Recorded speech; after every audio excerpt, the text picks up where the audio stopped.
Alors là, nous avons dépassé le centre-ville de Mérignac, là où il y a l'église. Et nous allons continuer sur le même cours. Bon, au départ, c'est l'avenue de Verdun, et maintenant, c'est l'avenue de l'Isère.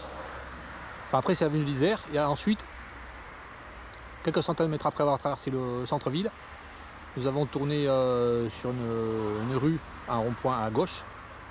Nous avons une rue où nous avons un lycée. Voilà. Et là, il y a le parc du château. Voilà. Quelques centaines de mètres du centre-ville de Mérignac. Alors, la ville de Mérignac préserve votre cadre de vie, le parc du château. 2008. La mise en sécurité, abattage et lagage sont réalisés sur la base d'une expertise du boisement. Qu'est-ce que c'est que ces conneries là? Une expertise du boisement. Alors ensuite, les travaux de replantation des arbres et de régénération du sous-bois seront réalisés sur la base d'un plan de gestion durable. Bah attends. Cet espace est vivant mais fragile, respectez-le. Merci pour votre compréhension, d'accord. Mais il ne disait pas comment il faut faire pour le respecter. Ah, c'est pas sérieux, pas du tout sérieux. Voilà.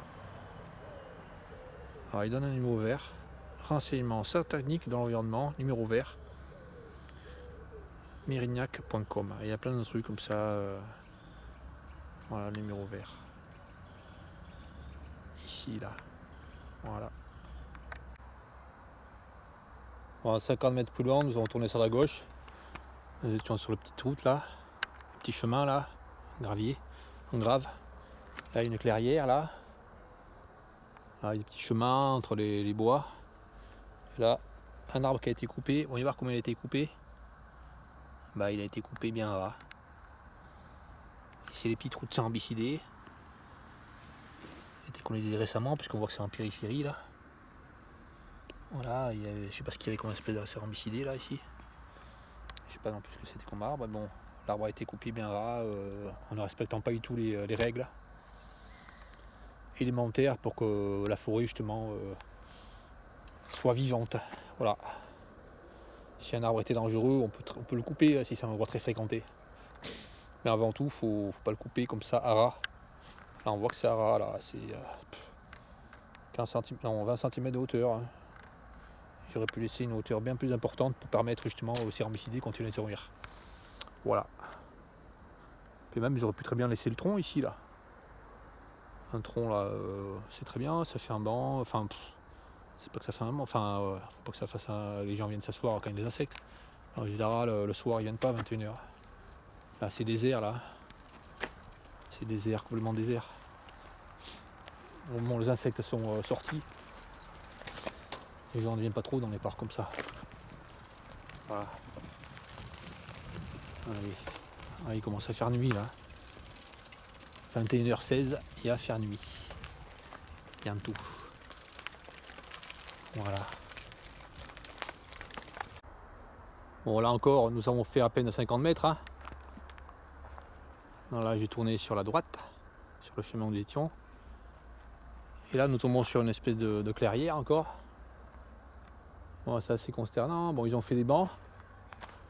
Pourquoi pas là avec des du bois qui était sain là apparemment. Et ils ont aussi fait des bancs, des sièges avec des arbres coupés.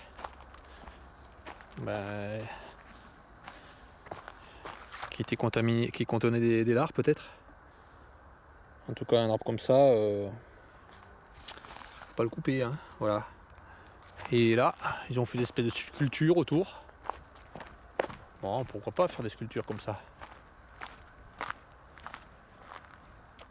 Et le problème c'est que là nous avons un arbre. Alors voilà, qui a été coupé. Bon déjà il a été coupé à une hauteur de 1m80.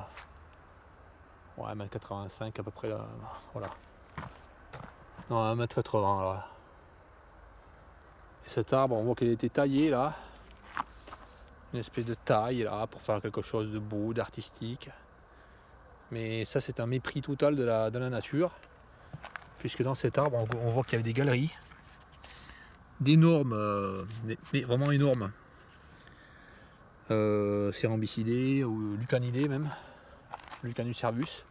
On voit qu'il est extrêmement colonisé là. Donc les arbres comme ça sont très très intéressants pour de nombreux insectes.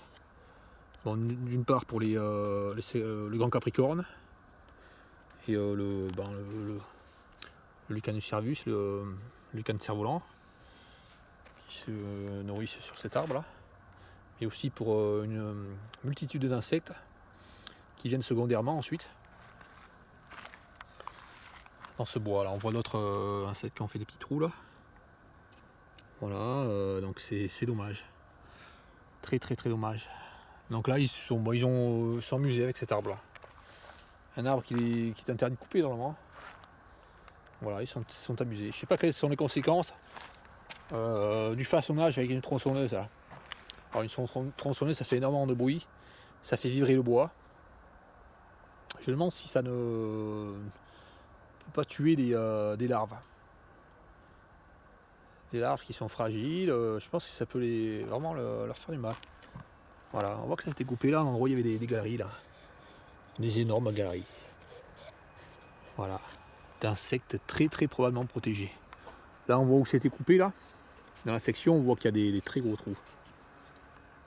Voilà.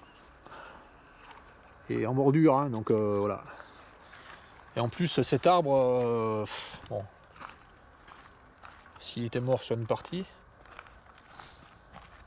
il n'est pas évident que c'est un arbre entièrement mort. Enfin même s'il était entièrement mort, ils auraient pu le couper bien plus haut, étant donné sa robustesse.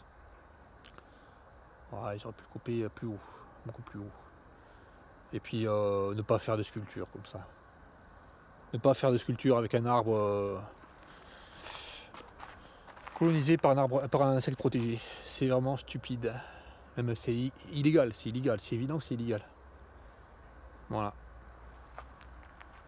Donc là ils se sont bien amusés. Hein, bon.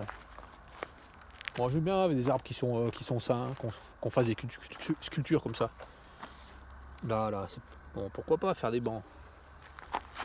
Mais là c'est une grosse connerie ça. Ça là. Alors c'est gros hein. C'est un gros arbre ça, je vais le montrer par rapport à mon pied là. Voilà. Voilà la taille de cet arbre. Bon, mon pied fait 30 cm. Voilà, c'est un arbre qui fait presque 1 mètre de diamètre, hein, ouais. 1 mètre de diamètre. Voilà.